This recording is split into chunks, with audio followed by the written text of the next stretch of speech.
अब ये आरजेडी पे जो पूरे छापे हुए हैं, मुझे याद नीतीश कुमार की वो बाइट आती है कि जो उन्होंने भ्रष्टाचार पे बोली थी उसके बाद गठबंधन तोड़ दिया था। आपको लगता है अतर जी कि एक तरीके से पॉलिटिकल रिस्पाइट मिल गया नीतीश को सिस्टम में? सारा का सारा फोकस लालू प्रसाद आरजेडी पे है और पिछले 2 महीने हर दूसरे दिन उनसे सवाल पूछा जा रहा था गवर्नेंस पे, एडमिनिस्ट्रेशन पे, वो आराम से बैठे हुए हैं।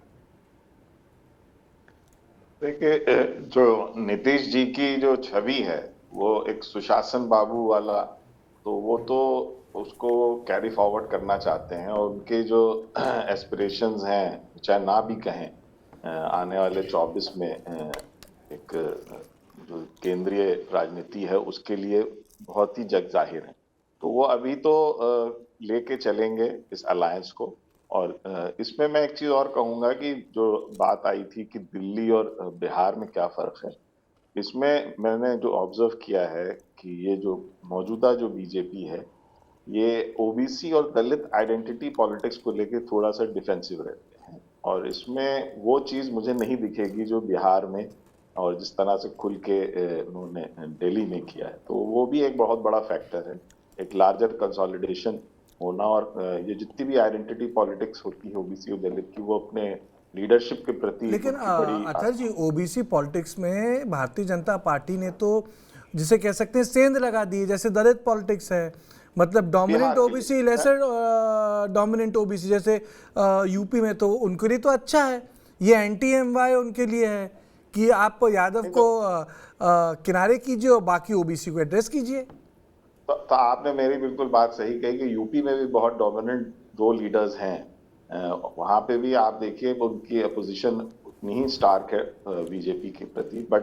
कहीं भी आपको इस तरह की कोई कार्रवाइयां ना अभी दिख रही हैं, ना आगे कोई उम्मीद है। ऐसे ही बिहार में, तो ये मैं जो मेन हार्टलैंड है, मैं यहाँ पे कहता हूँ कि ये इस आइडियोलॉजी, इस चीज को लेके थोड़ा सा डिफेंसिव रहते हैं। जिस तरह से अभी अरविंद केजरीवाल जी वाली बात आई कि उनको पर एक प्रेशर है कि वो कांग्रेस के खिलाफ खड़े हों, तो इसमें कांग्रेस भी मैं समझता हूँ उसकी जो प्लानिंग है ईडी और इन सब सेंट्रल एजेंसीज के सो कॉल्ड दुरुपयोग की जो अपोजिशन पार्टीज लगा रही हैं, वो साफ नहीं है, क्लैरिटी नहीं है, और वो एक बहुत बड़ा प्रश्न चिन्ह है आने वाले दिनों में। और इसी कंफ्यूजन में जो आपने ओरिजिनल जो सवाल पूछा, उसमें नीतीश कुमार अभी नहीं चाहेंगे कि कोई ऐसा वो कदम उठाएं जिससे जो उनके एक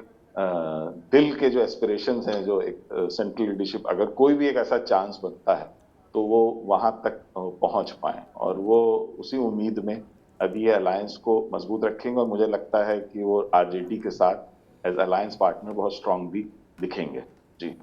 पंकज जी, अब क्या करेंगे? नीतीश ने तो बोला था एक बार भ्रष्टाचार पे नहीं, वो तब बोला था, लेकिन अभी तो उनकी जो जुबान है, मतलब जो बोलने का अंदाज है, वो तो बदल चुका है। और अब जो मेरी जानकारी है उस हिसाब से ये है कि नीतीश कुमार कुर्सी पे बने रहना चाहते हैं। और आपको याद होगा कि पिछली बार जब तमाम पार्टियों का सम्मेलन हुआ था, उसमें नीतीश कुमार ने बॉल कांग्रेस के पाले में डाल दिया था कि कांग्रेस को डिसाइड करना है, हमारे पास प्लान है, हम बीजेपी को 100 के अंदर समेट देंगे, लेकिन कांग्रेस तय करे कि उसको क्या करना है। तो एक मैसेज नीतीश कुमार ने वहीं से दे दिया था कि तुम हमारी बात मानो तो ठीक है, नहीं मानोगे तो चलिए कोई बात नहीं, हम देखेंगे। और उसका परिणाम आपने देखा कि जो कांग्रेस के अध्यक्ष घूम घूम कर कह रहे थे कि हमारे 2 मंत्री बिहार में बनने जा रहे हैं, एक भी मंत्री नहीं बना बिहार में। अब आप देख लीजिए कि इस बार जब इन सब का गठबंधन, मतलब प्राइम मिनिस्टर को चिट्ठी लिखी जा रही थी, उसमें भी नीतीश कुमार नदारत रहे, उनका सिग्नेचर दिखाई नहीं पड़ा। लेकिन इस सब के बावजूद नीतीश कुमार वो पॉलिटिशियंस हैं जो वो सारे ऑप्शंस वे करते रहते हैं। अब पहले उन्होंने एनडीए से नाता इसलिए तोड़ा क्योंकि उनको उम्मीद थी कि हो सकता है विपक्षी पार्टी उनको प्रधानमंत्री के तौर पर प्रोजेक्ट करे,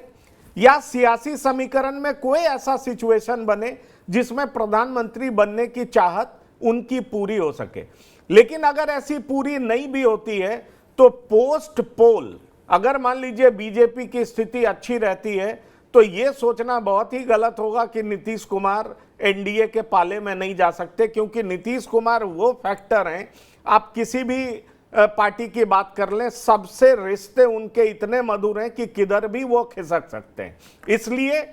अभी बिहार के परिदृश्य में पॉलिटिक्स को देखा जाए तो मुझे लगता है कि जो आरजेडी रोज दिन प्रेशर डाल रही थी कि मेरा सीएम कब, मेरा सीएम कब, और बिहाइंड द सीन ये बात चल रहा था कि ठीक है, आप अरविंद केजरीवाल की तरह आप सीएम बने रहिए, पूरे देश का भ्रमण करिए, लेकिन जितने इंपॉर्टेंट मिनिस्ट्रीज हैं उस पे आप तेजस्वी यादव को बिठा दीजिए, तो कम से कम आप सीएम बने रहेंगे, आप पूरे देश का भ्रमण करिए और तेजस्वी यादव यहाँ का एडमिनिस्ट्रेशन संभालेंगे। लेकिन दोनों बात हो नहीं पाई। अब जब चूंकि लालू परिवार पर रेड पड़ा है, प्रेशर है, तो आप देखेंगे कि आरजेडी के अंदर से जो आवाज तेज उठ रही थी, वो आरजेडी के कैडर से एग्रेसिव दिख रहे थे कि हमारा सीएम कब बनेगा, पिछले कुछ दिनों में वो आवाज दबती हुई दिखाई पड़ रही है। मतलब साफ है कि 2024 तक बिहार के सरकार पर नीतीश कुमार का मजबूती से पकड़ होगा और उसको आरजेडी चुनौती नहीं दे पाएगी। देखिए, इसमें एक चीज़ और है महेंद्र जी, हम लोग चूंकि विपक्ष की बात कर रहे हैं और विपक्ष बिखर रहा है, मैं नागालैंड का मसला उठाना चाह रहा हूं क्योंकि ये एक तो ये मामला है ईडी वाला, ठीक है, पॉलिटिकल डिफरेंसेस हैं, आपने बोला ठीक है, मल्टीपल ऑपोजिशन फ्रंट्स हो गए, लेकिन आप देखिए नागालैंड में वो ऑपोजिशन लेस हो गया। शरद पवार जी के 7 एमएलएज, चाहे वो कुछ भी डर रहा हो कि भाई हमारी पार्टी टूट जाए, ये हो जाए, वो हो जाए,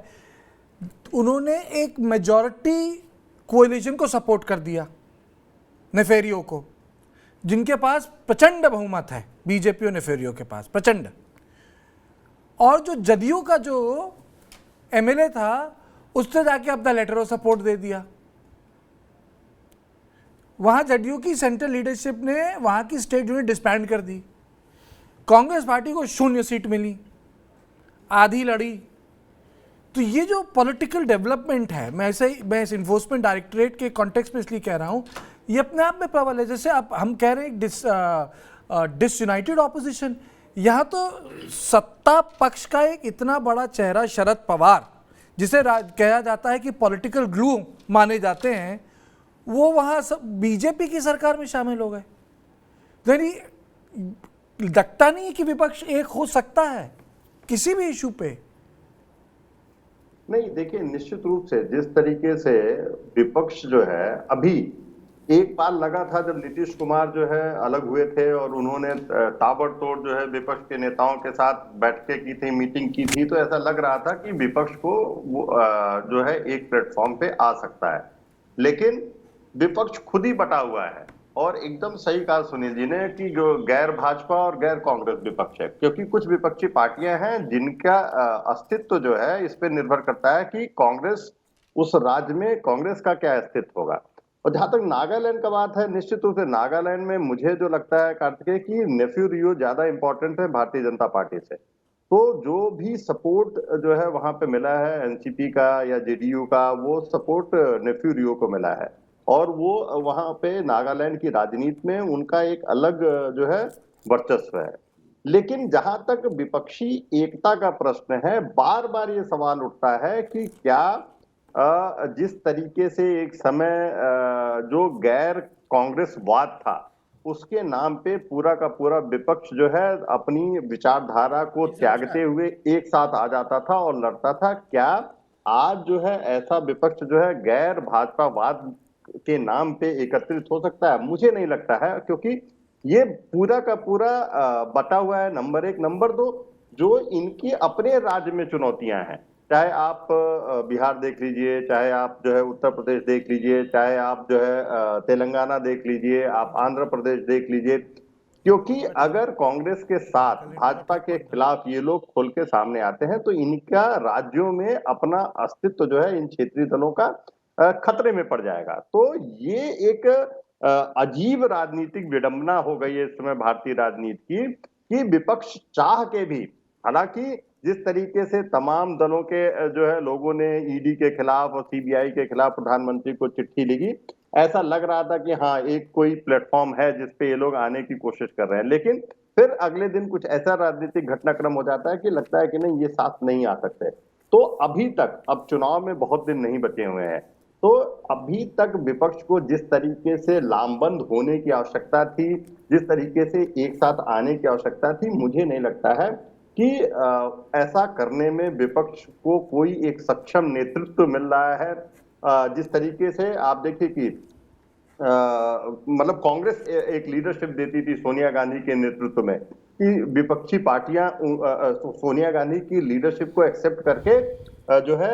साथ आने के लिए तैयार होती थी। कांग्रेस उस भूमिका में अभी भी, राहुल गांधी निश्चित रूप से उन्होंने अपनी राजनीतिक छवि को जो है एक बेहतर किया है, और जो है लोगों में एक उन्होंने एक अपनी एक सीरियस पॉलिटिशियन की तरह कुछ हद तक पहचान बनाने की कोशिश की है, उसमें कामयाब भी हुए। लेकिन अभी भी राहुल गांधी का राजनीतिक कद जो है उस स्तर का नहीं है कि सारे, चाहे शरद पवार हो, चाहे नीतीश कुमार हो, चाहे जो है वो लालू प्रसाद हो, इस तरीके के जो बड़े विपक्षी दलों के नेता हैं, जिनका राजनीतिक कद बहुत बड़ा है, वो राहुल गांधी की कांग्रेस की छत्र छाया में आए। और हाँ, दूसरा जो कांग्रेस ने कोशिश की इसकी काट खोजने की, खड़गे को अध्यक्ष बना के, कि वो एक सीनियर लीडर हैं, दलित जात से आते हैं, लेकिन खड़गे का भी जो राजनीतिक जो एक व्यक्तित्व होना चाहिए, जिस स्ट्रेचर जो होना चाहिए, वो नहीं है